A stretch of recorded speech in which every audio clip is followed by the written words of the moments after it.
안녕하십니까. 차구영 목사입니다. 오늘은 하나님의 선물에 대해서 말씀을 나눌 때 큰 은혜가 되시기를 바랍니다. 인간이 받는 죄에서의 구원은 하나님의 목적이 아닙니다. 여러분, 우리 구원 받아야 되죠, 그죠? 근데 이 구원이 하나님의 목적이 아니라는 겁니다. 인본주의의 구원론은 하나님과 인간, 그리고 죄와 예수의 피를 인간의 구원의 관점에서 풀어나갑니다. 왜냐하면 인본주의는 인간 중심이기 때문입니다. 그러니까 인간이 하나님의 도구가 되어야 되는데, 인본주의가 뭐냐? 하나님이 인간의 도구입니다. 인간이 도와달라 그러면 도와줘야 되고, 인간이 필요하면 하나님이 나타나야 됩니다. 인간이 하나님을 부르는데 하나님이 안 나타나면 하나님이 원망하고, 그리고 하나님 떠나겠다 그러고 하나님을 협박하기도 합니다. 이게 인본주의입니다. 왜? 인간이 하나님과 같은 존재이기 때문이라고 생각하는 겁니다. 인간의 구원을 성경에서 선물이라고 말할 때는 인간 구원이 하나님의 목적이 아니라고 하는 것을 우리가 알게 되는 것입니다. 만약에 하나님의 그 목적이, 성경에 나오는 하나님의 의도가, 하나님의 뜻이 인간 구원이라고 하는 곳에 초점이 맞춰져 있다면, 이게 성경이 복잡합니다. 혼란스럽고 이게 이상한 성경책이 되는 겁니다. 구원의 이야기가 전부 허구고 모순이고 거짓이 되는 겁니다. 왜? 인간 구원이 하나님의 뜻이라면 멸망받는 인간이 없어야 되잖아요. 그죠? 심판받는 인간이 없어야 되고, 저주받는 인간이 없어야 되고, 하나님의 구원이 하나님의 뜻이라면, 인간의 구원이 하나님의 뜻이라면. 그죠?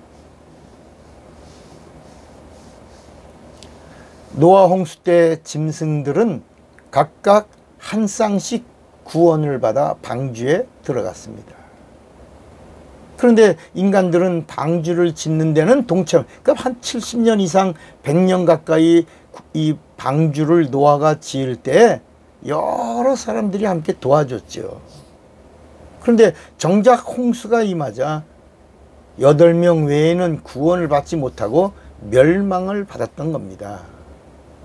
이 성경의 이 노아의 방주의 이야기의 핵심은 뭐냐면, 짐승도 하나님의 말씀을 듣고 순종하여 구원을 받았다면 그 방주 안에 들어가지 못한 사람들이 누구냐? 짐승만도 못한 인간들이라는 겁니다.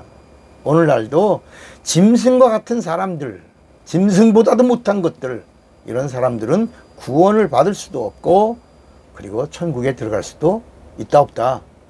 없다는 말씀을 노아의 방주를 통해서도 말씀하는 겁니다. 말씀을 짐승도 들었다면 당연히 하나님의 이 사람들은 살려주시려고 하시는 하나님의 말씀을 들어야 되지 않느냐. 그러니까 하나님의 뜻이 구원이라면 인간은 멸망을 받으면 안 됩니다. 또 소돔과 고모라의 이야기가 성경에 나옵니다. 그 소돔과 고모라 땅은 지금의 사해바다입니다. 어디라고요? 사해바다예요. 그 당시 불심판을 받고 지진과 해일이 일어나서 지금의 카스피해의 바닷물이 그 지진과 해일이 난 곳에 들어오고 바닷물이 모여서 호수가 된 죽은 바다, 그 사해바다가 바로 소돔과 고모라 땅입니다. 과학자들은 성경의 그 불심판을 단층의 이동이라고, 용암이 막 솟아오르고, 그래서 그 사해바다가 얼마나 넓은지 지금의 이집트와 요르단과 그리고 이스라엘 3개국이 걸쳐 있는 그 넓은 사해바다가 바로 예전에 소돔과 고모라 땅이요. 거기에 모여 살았던 사람들의 수가 300만 명 가까이 됐다는 겁니다. 그리고 아주 물이 많고 비옥하고, 그리고 엄청난 사람들이 모여 살았다고 하는 것입니다. 이 땅을 뭐라고 그러냐? 소알 땅이라고 그랬습니다. 소알 땅. 비옥한 땅이다. 물이 넘치는 곳이었다. 그래서 사람들이 모여서 큰 도시를 이루었다. 그러나 하나님의 심판이 임하자 이곳에서 하나님의 말씀을 듣고 순종한 사람은 정작 몇 명? 3명뿐이었다. 여러분, 오늘날에도 내가 교회 다니고 내가 예수 믿고 하지만 종교인과 신앙인은 구별되는 겁니다.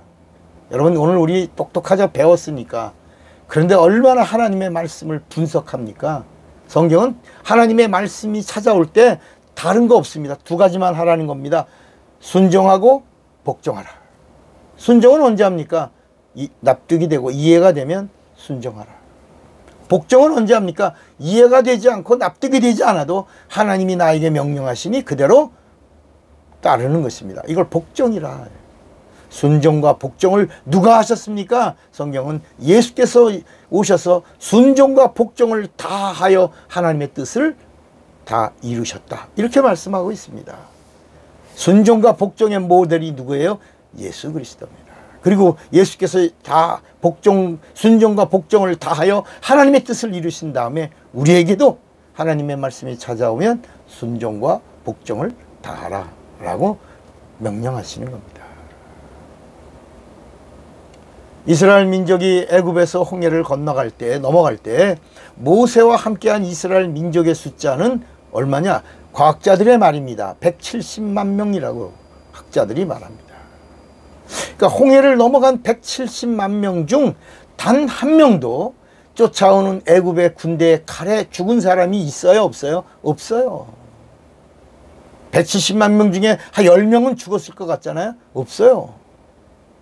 오히려 살려고 하는 자들을 살려주셨고 애굽 군대 앞에는 구름 기둥과 회오리가 몰아쳐서 애굽 군대가 한 발짝도 전진하지 못했습니다. 그런 와중에 이스라엘 백성은 홍해를 육지같이 건너고 170만 명이라는 어마어마한 무리가 홍해를 다 건너갔을 때 구름과 회오리바람이 멈추고 그 구름과 회오리바람이 멈춘 다음에 비로소 이스라엘 민족이 애굽 홍해를 건너자마자 그때 이스라엘 군대가 추격을 시작합니다. 그리고 이스라엘 사람들이 바다를 건너서 맨 끝에 170만 명째 사람이 홍해 바다를 건너서 육지를 밟는 순간에 이제 중간쯤 바다의 중간쯤에 쫓아오는 애굽의 군대들이 성경은 뭐냐? 다 다쳐 그 물속에서 수장되었다. 이게 히브리서 11장 29절에 믿음으로 간 자들은 바다의 길을 보고 가게 됐고 의심하고 간 자들은 바다에 수장되어 다 죽었다 이렇게 말합니다. 수장되어 죽었다. 그러니까 도망가는 자와 쫓기는 자가 점점 가까워지고 이스라엘 백성의 후미가 홍해를 넘어 광야로 막 넘어 밟고 가는 순간에 홍해 바다가 닫혔고 애굽의 군대는 바다 가운데 수장되어 다 죽은 겁니다. 누가 하셨습니까? 하나님이 하신 겁니다. 또 이스라엘 백성이 애굽에서 홍해를 넘어 광야로 갈 때 하나님의 구름 기둥과 불 기둥으로 인도해 주셨습니다. 밤에는 구름 기둥으로 시원하게, 밤에는 불 기둥으로 따뜻하게. 또 바다를 육지같이 건너게 하셨죠. 의복이 상하지 않았죠. 신발이 닳지 않았죠. 아침에 새벽에 만나를 주셨죠. 고기 달라고 하면 메추라기를 2달 동안이나 주셨죠. 그래서 모든 삶의 일거수일투족을 지켜주시고 보호하시고 인도하시고 아무도 상하거나 죽지 않게 하셨습니다. 광야는 하나님의 도움으로 사는 곳입니다. 영적 생활의 장입니다. 이것은 하나님의 사랑을 받지 못하면 절대로 살 수 없는 것이 광야의 삶입니다. 인생입니다. 하나님의 관심을 끌고 하나님의 인도를 받아야 살 수 있는 것이 광야고 광야 교회입니다. 그러나 이스라엘 백성이 하나님이 세우신 모세를 뭐예요? 원망합니다. 애굽을 그리워합니다. 참외 먹고 싶다고 합니다. 수박 먹고 싶다고 합니다. 고기 먹고 싶다고 합니다. 불평합니다. 원망합니다. 그러다가 마침내 우상을 섬깁니다. 그리고 애굽으로 돌아가려고 할 때 하나님이 그들을 광야에서 다 죽여버리십니다. 광야 생활은 영적 생활이고, 영적 생활은 하늘에 집을 짓는 생활입니다. 육체가 있는 동안에 내 영혼에다가 하늘나라 집을 짓는 생활이 영적 생활입니다. 신앙생활 하면서 하늘의 집을 믿음으로 잘 짓던 자들은 교회를 짓자 그래도 자기 안에 있는 그 믿음의 집을 이렇게 짓는데 행복해하면서 기뻐하면서 감사하면서 자기 안에 있는 집을 이렇게 표출하는데, 영적 생활하는 동안에 자기 안에다가 하나님의 집을 짓지도 못한 사람들은 하나님의 집 짓자, 성전 건축하자 그러면, 교회를 짓자 그러면 한 번도 자기 안에 집을 접은 적이 없으니까 그냥 불평하고 원망하고, 그러다가 목사 쫓아내고 싸우고 갈라지고 뭐 이런 것들을 바라보는 겁니다. 그러다가 믿음을 잃어버리고 세상 집을 짓는 순간 영이 죽어버리는 겁니다. 그리고 교회 떠납니다. 그리고 세상에 푹 빠져 삽니다. 이런 자들은 하나님이 가차없이 땅속에다가 다 묻어버려 죽여버렸던 겁니다. 그러니까 애굽에서 나올 때 인구가 170만 명이었는데 요단강을 넘어서 가나안 땅을 밟을 때는 여호수아와 갈렙 두 사람만이 법궤를 앞세우고 요단강을 밟고 갑니다. 여호수아와 갈렙 뿐이었더라. 그러니까 그들이 요단강을 밟는 순간 흐르던 물이 멈추어 서고, 그리고 머리 위에 그 물이 씁니다. 그리고 여호수아 갈렙은 12돌멩이를 취하여 요단강을 넘어 길갈에 기념비를 세웁니다. 길갈이라고 하는 말은 애굽의 수치가 굴러갔다, 그런 뜻입니다. 그리고 20년 동안 끊어진 할례를 다시 행합니다. 이것이 여호수아 5장 5절부터 9절에 나옵니다.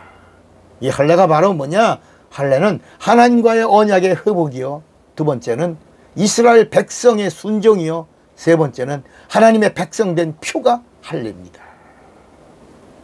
공예는 170만 명이 넘어갔어요. 아무도 애굽 사람 군대에 죽은 사람이 없어요. 그런데 40년이 지난 후에 하나님의 말씀에 불순종한 자들 다 망하고 여호수아 갈렙, 하나님의 말씀에 순종한 자 여호수아와 갈렙 두 사람만 넘어가는 겁니다. 모세도 무리바에서 불순종했다가 구원의 반열에서 탈락이 됩니다. 여러분, 하나님의 사람 모세도 탈락됩니다. 그래서 가나안 땅을 밟지 못하고 느보산에서 일생을 마치는 신세가 됩니다.